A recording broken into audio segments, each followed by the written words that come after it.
Hello dear friends. आज की news में आपका स्वागत है। आज झारखंड और महाराष्ट्र में थम गया है चुनावी शोर। महाराष्ट्र और झारखंड में चुनाव का माहौल बना हुआ है, जिसमें से महाराष्ट्र की सभी सीटों पर यानी कि 288 सीटों पर मतदान होगा और झारखंड की 38 सीटों पर डाले जाएंगे वोट। अगर बात करते हैं वहीं पर उत्तर प्रदेश की 9 और उत्तराखंड और केरल की एक एक सीटों पर उपचुनाव कराया जाएगा, जिसका प्रचार जो है थम चुका है।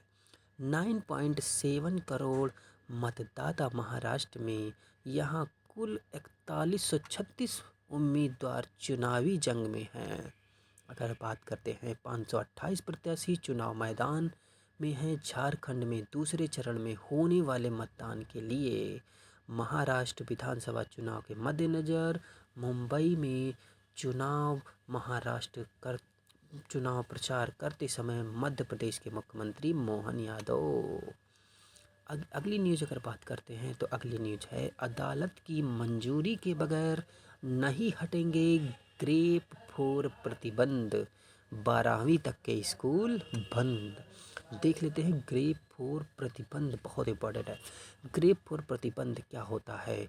अगर बात करें ग्रेप फोर प्रतिबंध के, तो दिल्ली एनसीआर की वायु गुणवत्ता को ठीक रखने के लिए केंद्र सरकार से जुड़े CAQM ने ग्रेप तैयार किया है और वायु की गुणवत्ता जैसे ही खराब होती है ग्रेप स्वतः लागू हो जाता है, जो इस तरह है। ग्रेप 1, ग्रेप 2, ग्रेप 3, ग्रेप 4। ग्रेप 1 में QUI 201 से 300 और ग्रेप 2 में QUAI 301 से 400, 401 से 450 और 450 से ऊपर ग्रेप 4 में आ जाती है। अगर बात करते हैं अगली न्यूज की, तो अगली न्यूज है, पश्चिमी विक्षोभ दूर करेगा उत्तर भारत की धुंध।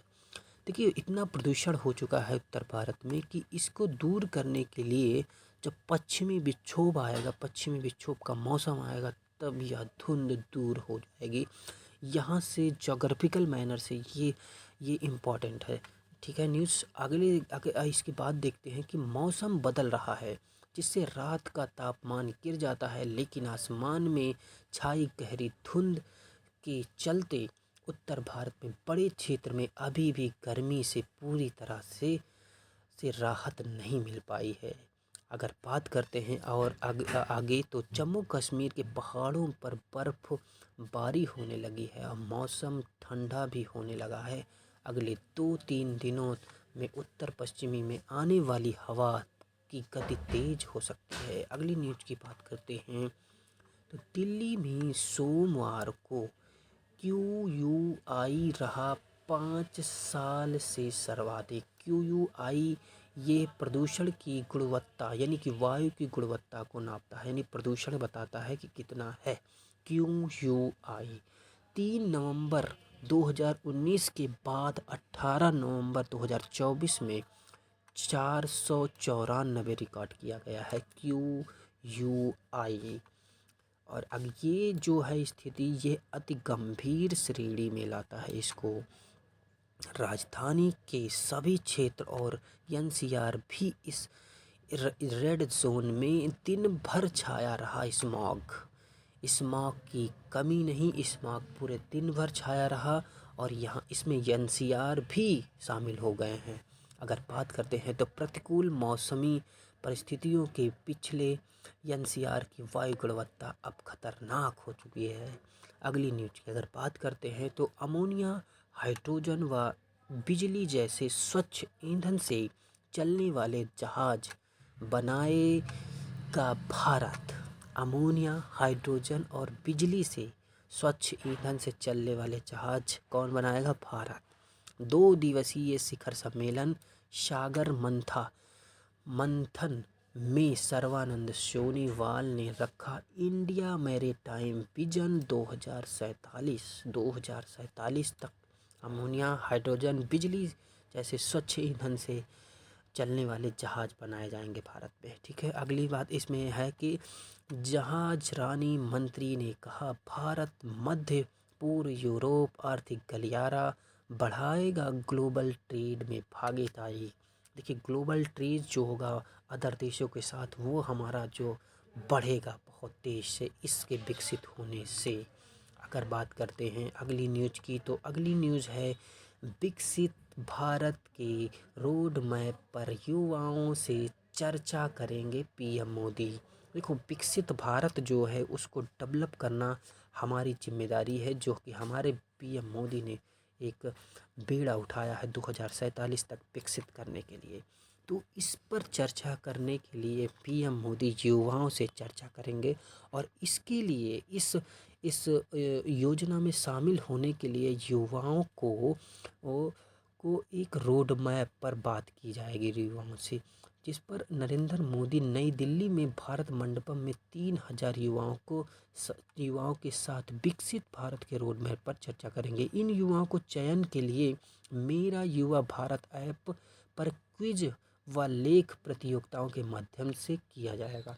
ये जो युवा होंगे इनका चयन जो होगा एक मेरा युवा भारत ऐप है, उस पर क्विज और प्रतियोगिता कराई जाएगी, तब ये लोग आगे आएंगे। अगली न्यूज़ की अगर बात करते हैं तो अगली न्यूज़ है संजय मूर्ति होंगे भारत के अगले नियंत्रक और महालेखा परीक्षक।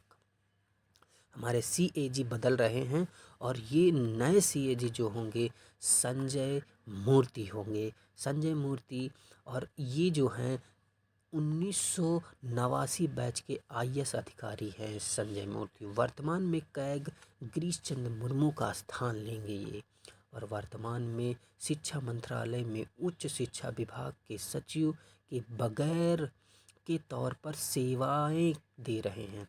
ये जो हमारे अधिकारी हैं कौन, संजय जी, ये शिक्षा विभाग में सचिव के तौर पर कार्य कर रहे हैं प्रेजेंट टाइम पे। और वित्त मंत्रालय के आर्थिक मामलों के विभाग द्वारा जारी एक सूचना में कहा गया कि संविधान के अनुच्छेद 148 सीएजी का वर्णन 148 में किया गया अनुच्छेद, यानी कि ये सांविधिक बॉडी है सीएजी का पद। ठीक है, अगला देखते हैं अगली न्यूज़ जो है कि नए साल में एआई कंपनियों के लिए आ सकती है आचार संहिता। जो एआई कंपनियां हैं यानी आर्टिफिशियल इंटेलिजेंट वाली कंपनियों, इन पे आचार संहिता लगाया जा सकता है 2025 स्टार्टिंग से। अगर इसकी बात करें तो सरकार आर्टिफिशियल इंटेलिजेंट पर काम करने वाली कंपनियों पर जल्द ही आचार संहिता जारी करेगी। सूचना प्रौद्योगिकी मंत्रालय की दिशा में काम कर रहा है और नए साल की शुरुआत में आचार संहिता जारी हो जाएगी। मंत्रालय चाहता है कि लोकतांत्रिक तरीके से अधिक सामाजिक कल्याण के लिए एआई का इस्तेमाल किया जाए।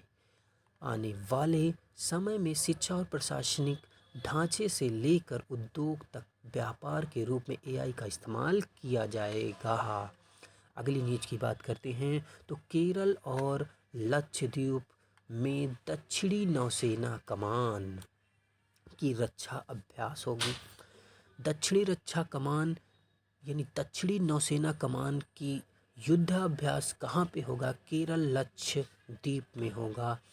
देशव्यापी तटीय रक्षा अभ्यास, ये कौन सा है? देशव्यापी तटीय रक्षा अभ्यास है जिसका नाम है सी विजिल 2024 के तहत इसी सप्ताह में दक्षिणी नौसेना कमान केरल और लक्षद्वीप में अभ्यास का समन्वय करेंगे। नौसेना के अधिकारी ने सोमवार को कोच्चि में यह जानकारी दी है। किसने दी है? नौसेना अधिकारी और दक्षिणी कमान के flag officer commanding in chief एवं तटीय रक्षा commander in chief vice admiral V Srinivas Kerala और लक्षद्वीप में अभ्यास के चौथे संस्करण की देखरेख करेंगे। ये कौन सा संस्करण है? चौथा। अगली न्यूज़ की अगर बात करते हैं तो वो है भारतीय प्रतिस्पर्धा आयोग में मेटा पर लगाया जाएगा 213 करोड़ का जुर्माना। भारतीय प्रतिस्पर्धा आयोग ने मेटा पर 213 करोड़ का जुर्माना लगा दिया है। इसमें अगर देखते हैं तो भारतीय प्रतिस्पर्धा आयोग इंटरनेट मीडिया कंपनी मेटा पर 213 करोड़ का जुर्माना लगाया। प्रतिस्पर्धा नियामक मेटा की प्रतिस्पर्धा विरोधी गतिविधियों के लिए यह कार्रवाई की है। मेटा 2021 में व्हाट्सएप की गोपनीयता नीति को अपडेट करने के संबंध में व्यावसायिक तरीका अपनाया था। इसलिए लग रहा है अपनी प्रभुत्वपूर्ण स्थिति का दुरुपयोग किया था। ओके, इसके बाद अगली न्यूज को देखते हैं। तो एक पृथ्वी, एक परिवार, एक भविष्य की थीम इस वर्ष की प्रासंगिक होगी, मोदी ने ऐसा कहा। G20 सम्मेलन जो कि रियो डी जेनेरियो ब्राज़ील में हो रहा है, इस सम्मेलन में मोदी जी ने क्या कहा कि एक पृथ्वी, एक परिवार, एक भविष्य की थीम के साथ अगर इस पर बात करें तो यह एक वैश्विक संघर्षों से ग्लोबल साउथ सबसे ज़्यादा प्रभावित चर्चा भी सफल होगी जब इस क्षेत्र की चुनौतियों और प्राथमिकताओं पर ध्यान रखा जाएगा। रियो डी जेनेरियो में होटल पर प्रधानमंत्री का स्वागत करने के लिए वैदिक विद्वानों को आमंत्रित किया गया था। अगली और बात करते हैं तो इसमें ग्लोबल साउथ के देश भी प्रभावित हुए हैं और G20 को इस पर ध्यान केंद्रित करना चाहिए। ठीक है, किस पर? वैश्विक संघर्षों पर। अगली बात करते हैं अगली न्यूज की, जो कि हमारी जलवायु कार्रवाई के नाम पर तकनीकी स्थानांतरण से रोक हटाए अमीर देश। जलवायु कार्रवाई करनी है तो उस पर जो अमीर देश हैं वो लोग जलवायु के परिवर्तन को बदलाव में उस पर निवेश नहीं करना चाहते हैं ताकि जलवायु परिवर्तन को ठीक किया जा सके। ये पूरा बोझ गरीब देशों पे डाला जा रहा है। 2030 तक उत्सर्जन को शून्य करने का लक्ष्य बनाया है भारत ने और विकसित देश के ऊपर प्रतिबंध लगाने के बजाय उन्हें सहूलियत दे रहे हैं। COP29 बाकू अजरबैजान में हो रही है और इस सम्मेलन पर ये बातें की गई थी। अगली न्यूज की अगर हम बात करते हैं तो वो है आठवां खिताब जीतने वाला सिनर के नाम रहा 2024।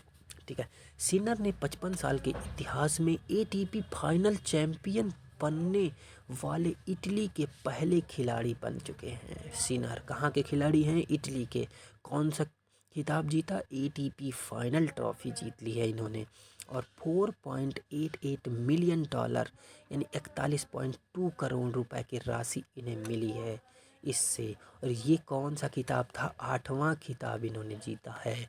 और अगर 2024 के अंत की बात करें तो शानदार तरीके से किया है और ऑस्ट्रेलिया US ओपन जीतने वाले सिनर ने अब टेलर फ्रीज को 6-4, 6-4 से हराते हुए ATP फाइनल में जीत हासिल की है। अगली न्यूज की अगर हम बात करते हैं तो वो है वायु प्रदूषण से हृदय रोगियों में जलन में वृद्धि। वायु प्रदूषण इतना ज़्यादा बढ़ चुका है कि रोगी जो हैं हृदय के, उनकी हृदय में जलन होने लगी है। और शिकागो में अमेरिकन हार्ट एसोसिएशन की इंटरनेशनल कॉन्फ्रेंस में प्रस्तुत किया गया शोध। ये शिकागो की अमेरिकन हार्ट एसोसिएशन में इंटरनेशनल कॉन्फ्रेंस में प्रस्तुत की गई ये शोध 115 विभिन्न प्रोटीनों का अध्ययन में जलन और सूजन बढ़ने के संकेत मिले हैं।